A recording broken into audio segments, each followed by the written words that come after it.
Hey, we are live both on my Instagram and my page on Facebook. Hi, guys.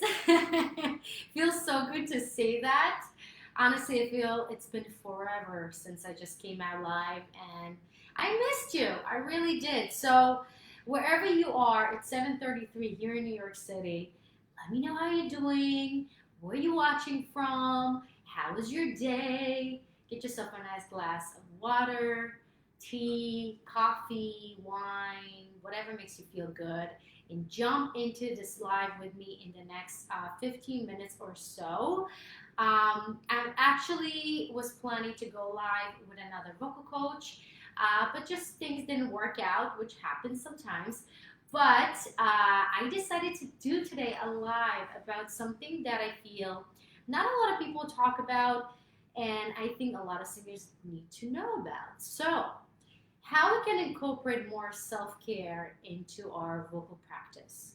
This is something that I always talk about mindful singing, about how we can really not just sing to sing, but really use it as a tool to heal our life, heal ourselves, because that's what it did for me. And that's kind of like my method is all based on holistic method, which means we're combining the mindset, the physical, the emotional state in order to really get ourselves in that peak state and really bring the potential of our voices and our bodies and who we are. So let me get a sip of water. Let me wave to my Instagram friends. And as I said, get yourself something nice to drink. Enjoy me. It's going to be fun. But let's dive into singing and practicing in particular.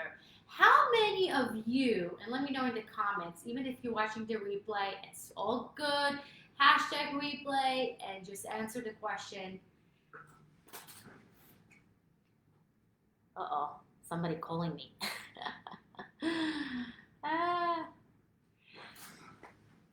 So, as I was saying, when we talk about singing and practicing singing, I know that not a lot of you guys are practicing every single day, right? It's something that it's a chore. It feels like something like you gotta do and practice, but you don't really want to. I know a lot of singers that just don't practice at all, and they literally practice in the vocal studio with their vocal coach, um, which is one way. But I feel there is an importance of really kind of incorporate everything you learn in the studio and kind of see what sticks, what doesn't, and really kind of embodying it and make it yours. And that's the only way to do it is by doing it yourself and testing things out. And one of the things I always say to my students, I'm not I'm your teacher. I'm guiding you, but at the end of the day, I'm giving you the tools for you to be able to be your own teacher and trust yourself and really value your own opinion over anybody's opinion, because that's where your power lies. That's where you are. That's truly who you are. So that's what I want you kind of to think about. So when you think about practicing like that, where you say, you know what, this is my time to really see how can I really embody everything that I learned, and see how does it feel about myself, and give yourself the permission to make all those mistakes and really guide yourself through those things and troubleshoot it where you can find the answers for yourself. It's very, very empowering and very important, in my opinion, for any type of singer, because I see it a lot. A lot of singers are dependent so much on their vocal coach that if, God forbid, they're not going to have their lesson before an important audition or this and this and this, they feel completely unaligned and they're going to mess up. And that's not a good place to be. It's important to have a vocal coach and have a really good somebody that can really listen to you and hear you and be a guide. But in the end of the day, there's no substance to you, okay? And And that's something that people will say, a lot of vocal coaches will say, are you crazy to say that? You're taking away our job, because they're not going to go as much to our vocal lessons. And I don't believe that. I believe that it's a healthy balance between being guided and also learn how to really embody it in. And the practice is going to come when you come to the studio. After you practice by yourself, when you practice, oh my God, things are just sticking it faster. You get it faster. Things are just click in better and better and better, and you really elevate yourself and you take yourself to the next level every single lesson, versus kind of like going backward and a little 2 steps forward. So just saying it. But let's talk about if we already need to practice, and that's something we can't argue about, because if you want to become better in something, you just have to do it. You just have to do it over and over and over and over and over again until it becomes your second nature, right? So if you have to do it, why not make it a self-care and incorporate more self-care into that practice? How does it feel? For me, it feels right away so much better, so much more relieving, okay? So I'm just going to give you tips of what helps me and what I give to my students, and hopefully it's going to really encourage you to go out there and really practice and really kind of make that time with your voice and with yourself a special time, and something that is going to really fill you up with excitement and fulfillment. So the first thing, schedule it. The way you schedule a vocal lesson, and there's no ifs, there's no buts, you have to show up. If God forbid something happens more than 24 hours ahead, that's understandable. But we're talking about a meeting, something you don't gonna flake on, right? So put yourself on the calendar once every 2 days, or something you feel good about. You don't feel it's overwhelming.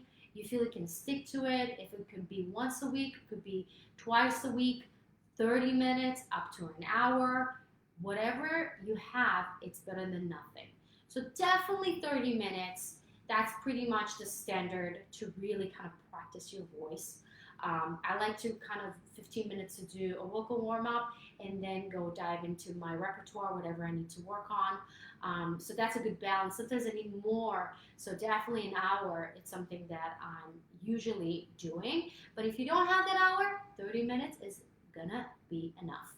So as I said, schedule it and make it a date with yourself and your voice. It's going to be your date, and treat it as a date. Be excited about it, and it's something that we don't even think about, but it's not like, oh, it's a chore. But I'm excited about actually going on a date and being on that moment for myself with my voice, and it just feels better. So put it on the schedule, make a date with yourself and your voice. The second thing, make it more pleasant for you. So what I like to do is always incorporate essential oils in my practice. It's something that I'm such a believer and ambassador of doTERRA. I love them.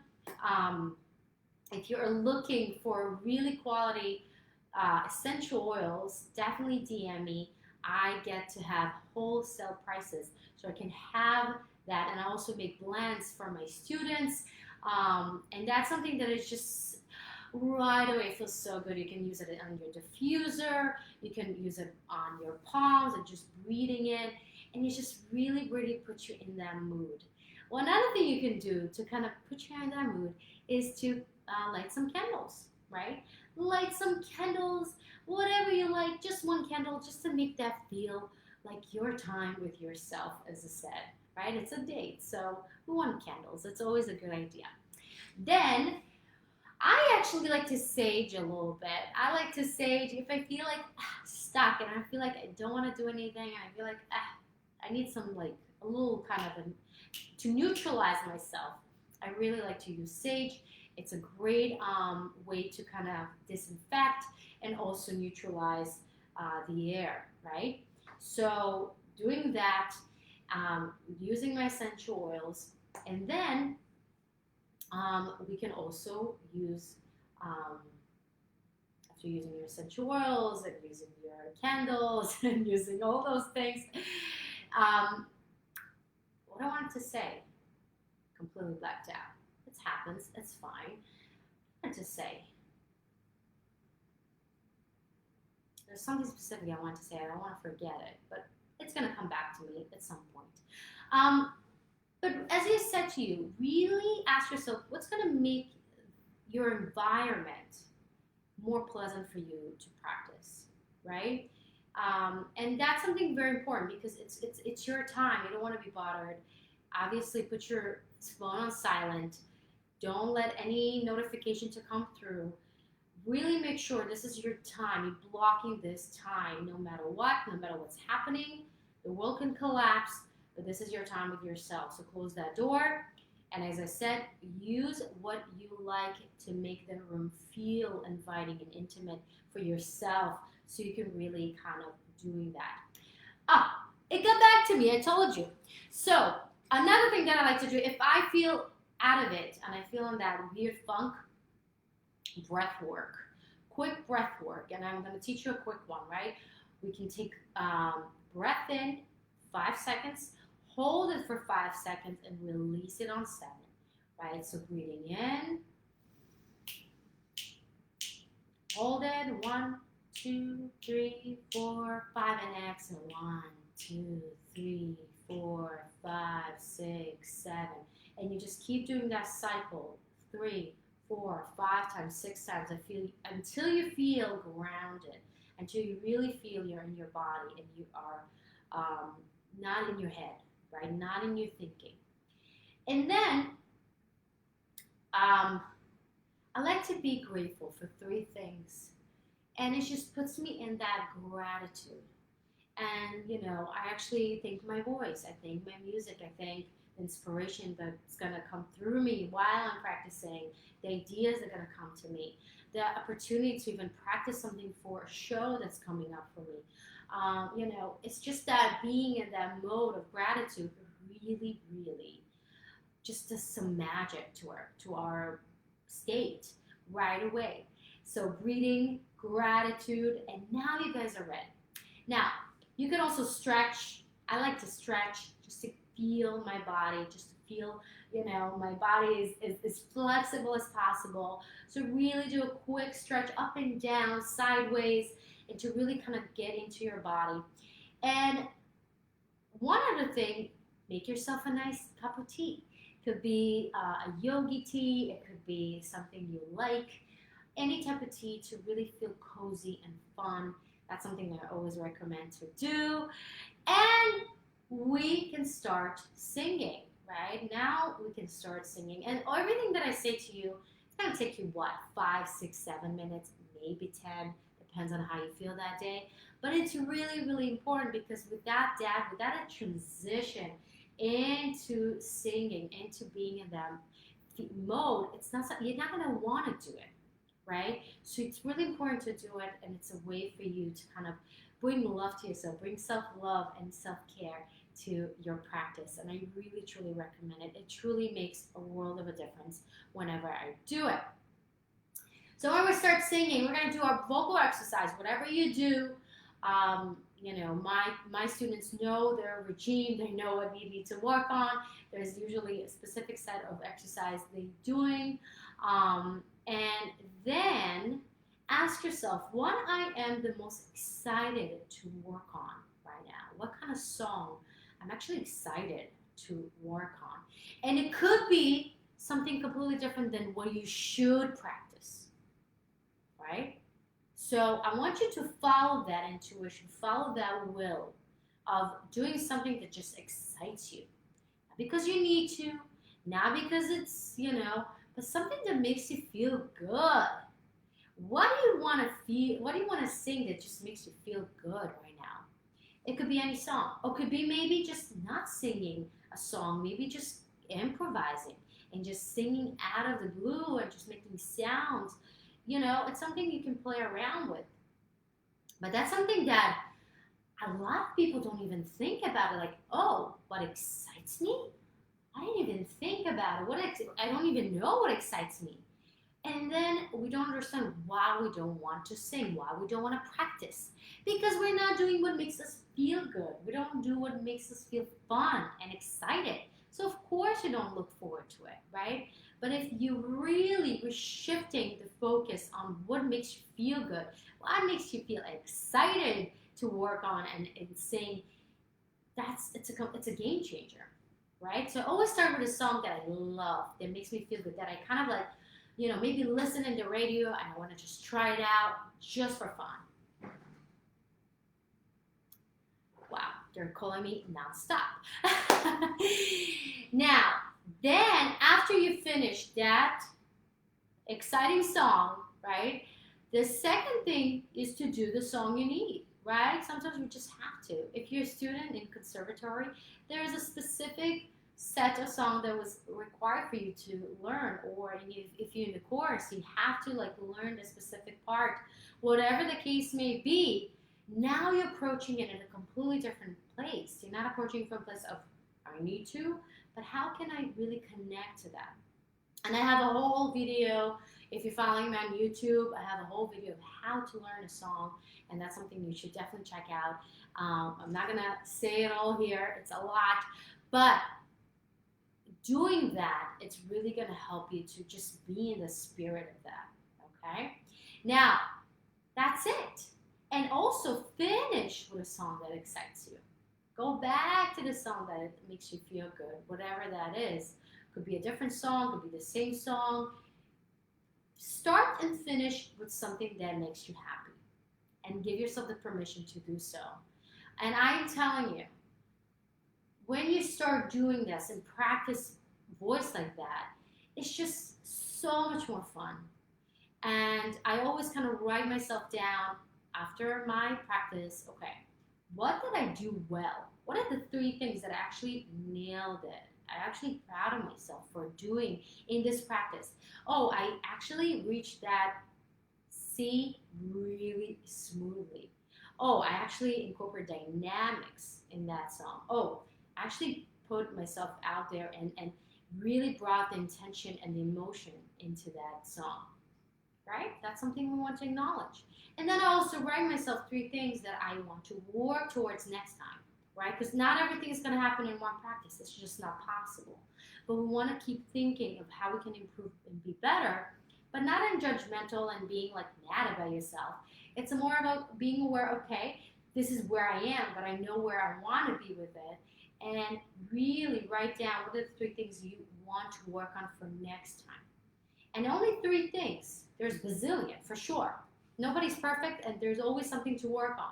But focus on 3 things, and that's going to allow you, next time you're practicing, to have a really clear idea of what you need to work on, what you need to focus on, and then it's become so much easier. So you have clarity, you feel good, you feel relaxed, you feel connected to yourself, you feel different when you do that way, okay?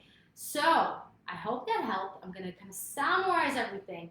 How to incorporate self-care into our singing practice is to really make it your date with your voice and yourself by really designating a specific place where you're not going to be bothered. Put some candles, put some essential oils, put something that makes you feel good. Put yourself your favorite, tea that you like, right? Focus on stretching, focus on gratitude, focus on the breathing exercise that I taught you, right? Then start with gratitude. We always want to start with gratitude. It's really going to ground you and make you feel good right away. And then we focus on asking ourselves, what are we excited to work on? What kind of I'm excited to sing right now? Could be something we're working on or something we're not. And do that. And then work on that song or 2, 3, how much time you have on songs that are different. And then finish with the song that you're happy and excited to sing. And then finish with those 3 things you love and you're kind of proud of yourself for doing that practice, and 3 things you want to improve for next time. And that's it. How cool is that? Right? So here it is, how to incorporate self-care into a vocal practice. I hope that was helpful. A lot of people couldn't join, but it's fine. If you're watching the replay, let me know how that was for you. If you learned something new, if you did, please definitely like and share this video with your friends.